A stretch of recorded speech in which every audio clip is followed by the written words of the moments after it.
Hello everyone, स्वागत आहे तुमचं माझ्या चॅनलवरती एक्सप्लोर विथ निलिमा। बनवूया तोंडल्यांची भाजी आणि कशी बनवायची एकदम सोप्या पद्धतीने की कोणीही बनवू शकतं आणि आवडीने सर्वजण खातील अशी। तर चला बनवूया। बनवण्यासाठी लागणारं साहित्य आहे लसूण।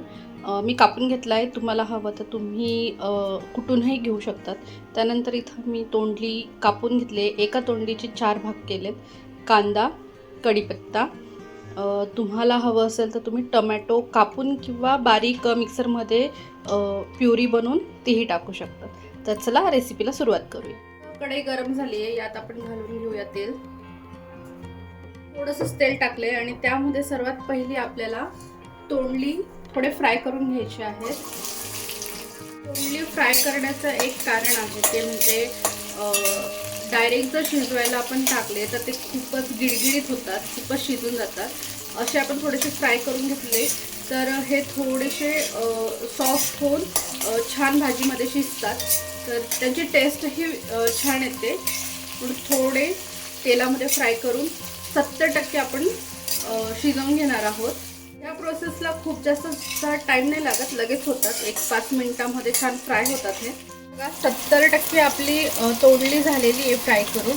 आता आपण यांना काढून घेऊया।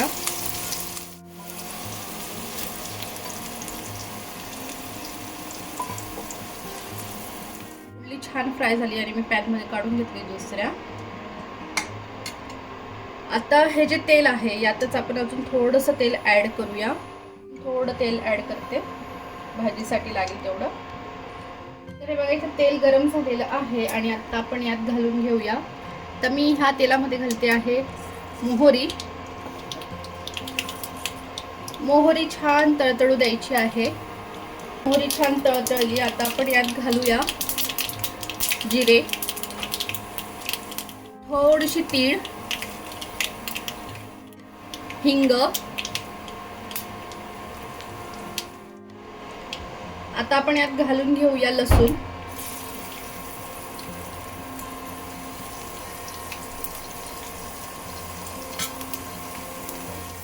छान गोल्डन झाले आहेत, आता आपण यात घालून घेऊया कांदा। आता कांद्याला सुद्धा आपण गोल्डन फ्राय होऊ देऊया। कांदे छान गोल्डन फ्राय झालेत, आता आपण यात घालूया कढीपत्ता।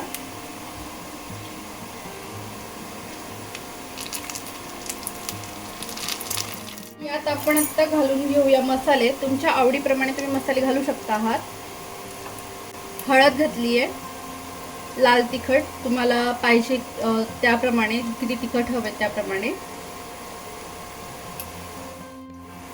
धना पावडर आणि चाटचा सब्जी मसाला आहे माझ्याकडे, मी तो घालणार आहे थोडासा।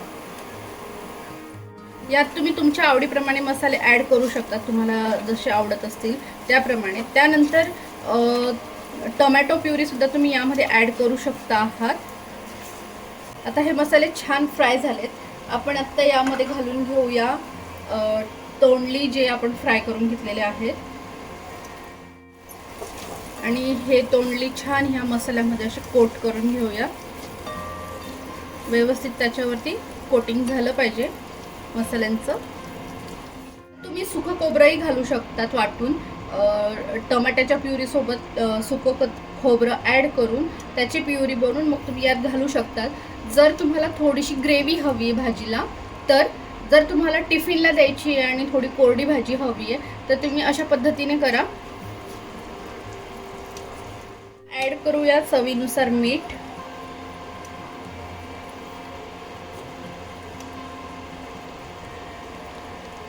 इतकी झटपट होते, सकाळच्या घाईमध्ये टिफिन द्यायचा आहे आणि काय भाजी द्यायची, तर तशा वेळेला तुम्ही ही रेसिपी ट्राय करू शकतात। खूप झटपट होते, जास्त टाइम लागत नाही आणि जर तुम्ही अशा पद्धतीने तोंडली कापून घ्याल तर ते डब्यामध्ये भरायला पण आणि खाताना पण इझी जातं आणि खूप टेस्टी बनते। म्हणजे जे खात नाही, ज्यांना आवडत नाही असे लोक सुद्धा आवडीने खातील अशी ही तोंडलीची भाजी बनते। आपण यामध्ये नॉर्मल थोडंसं पाणी घालून घेऊया।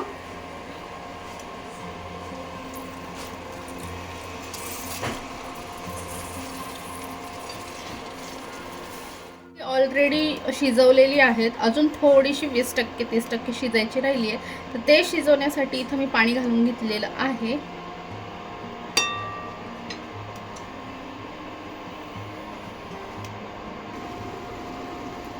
तर चला बघूया आपली भाजी शिजली आहे का. ही भाजी बघा खूप छान शिजली आहे आणि साईडने खूप छान असं ऑइलही आलंय त्याला आणि कलरही किती सुंदर दिसतोय बघा. तर आता मला टिफिनला भाजी द्यायची म्हणून मी याच्यामध्ये घालणार आहे शेंगदाण्याचं कूट.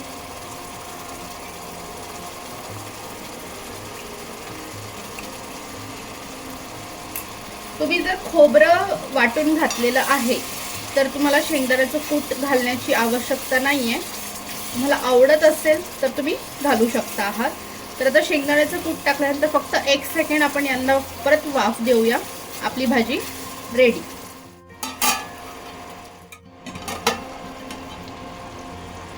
छान असा कलर आलाय आणि किती छान दिसते भाजी. भाजी बघूनच सर्वांना खाऊशी वाटेल अशी भाजी बनलेली आहे.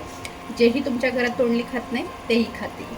तयार आहे आपली तोंडलीची चवदार अशी भाजी. तर नक्की ट्राय करा आणि तुम्हाला ही भाजीची ही रेसिपीचा व्हिडिओ कसा आवडला तेही कमेंट्स करून कळवा. आवडला असेल तर लाईक करा, तुमच्या फ्रेंड्स लोकांमध्ये आणि नातेवाईकांमध्ये सुद्धा शेअर करा आणि असेच वेगवेगळे व्हिडिओ बघण्यासाठी माझ्या चॅनलला सबस्क्राईब करून घ्या. भेटूया पुढच्या ब्लॉगमध्ये.